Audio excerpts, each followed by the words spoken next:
Hello and welcome to the 3-minute guide to synthsounds. Today we do a bass sound on the Prophet 5 Rev4. Okay, so the synth is normal, it's also in panel mode, so you can easily see what's going on. The preset button is not active. We have oscillator A with the sawtooth wave all the way up. Filters wide open, it's set to the SM filter for now. The sustain is fully clockwise and there is some release on.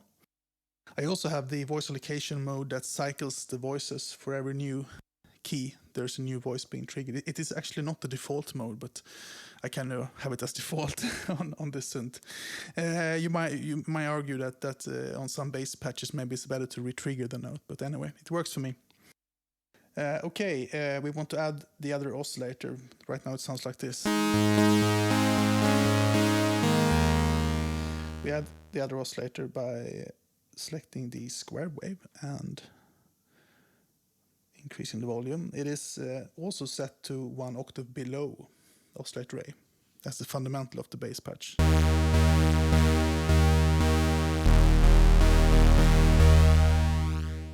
We want to use oscillator A for the movement and oscillator B for the fundamental sort of.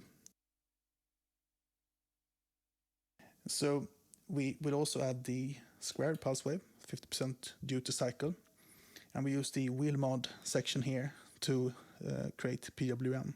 So we select PWA as the destination, source mix set to LFO. We activate the LFO by pressing the triangle button.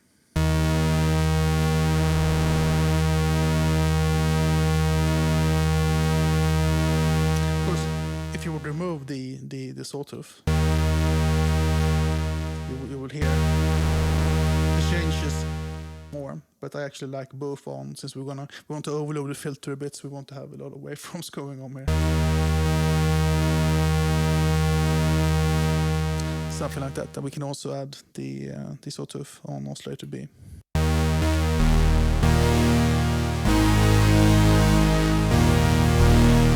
Quite a nice warm sound there as the basis for the bass sound. And the rest, of course, is gonna happen in the filter section, right? Okay, we want to use the SM filter, the Rev4 filter, because the envelope behavior here is actually more useful for bass sounds, I think. I usually use the SM filter for most other applications, but for bass, I like the SM filter, and this is something I couldn't do on my old Rev2 Prophet 5. This always sounded like this floating, amazing thing, of course, but it was basically useless for having sort of sharp, punchy sounds. But this one I can do both, actually. So we reduce the cutoff. Now we want to set the envelope amount somewhere around there, and we want to play around a bit with the decay, of course.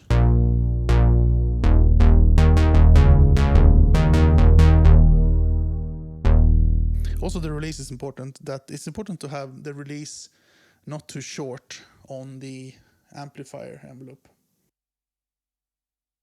And not too long, of course. You can play around with that. It's very sensitive, actually. That's really long, and if you just change it tiny amount, it's a bit.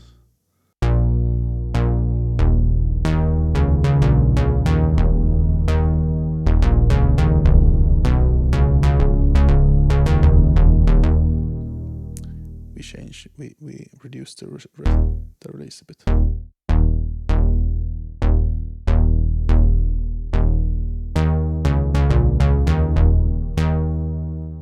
It's really sensitive.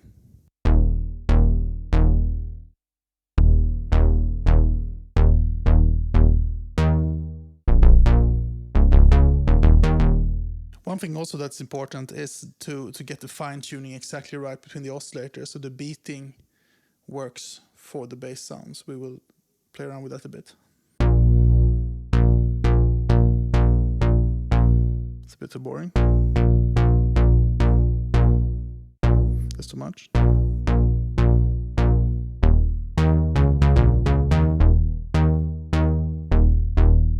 gonna adjust the cutoff a bit.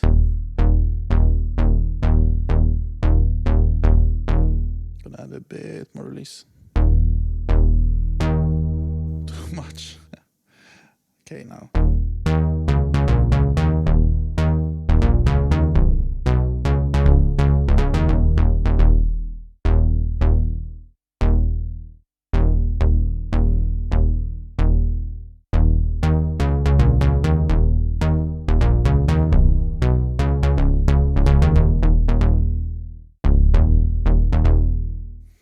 I think there we have it. Thank you very much.